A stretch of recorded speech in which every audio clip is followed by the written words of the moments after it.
我感觉到一种爱的力量从天那端开始蔓延，我知道那是你。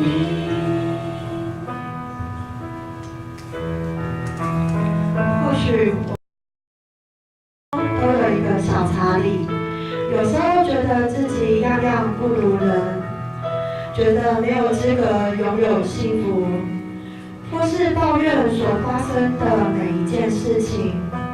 也有时候，或许我们也期待着像茶叶蛋这般的奇迹，不论是巧合或是有所安排，只希望心中的小查理可以被关心，可以被安慰。今年的圣诞节，你是否愿意让你心中的小查理好好的休息一下？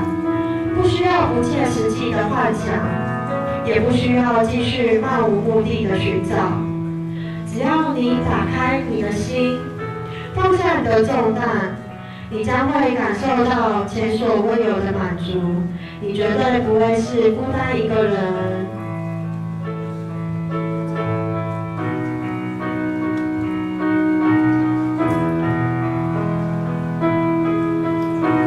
全世界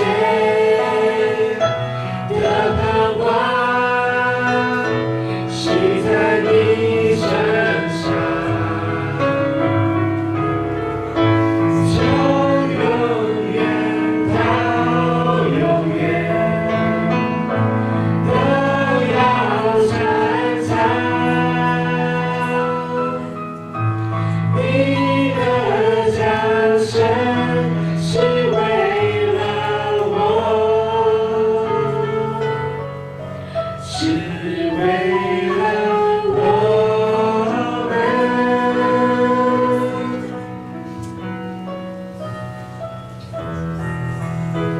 真的，我不知道那个爱我的人，他到底是谁？他在哪里？但是。好像真的有一种爱的力量，在这地方正在发生。没错，只要你愿意敞开你的心房，我们很乐意与你分享爱的故事哦。真的吗？你们真的愿意吗？我好希望能够多认识那位爱我的人。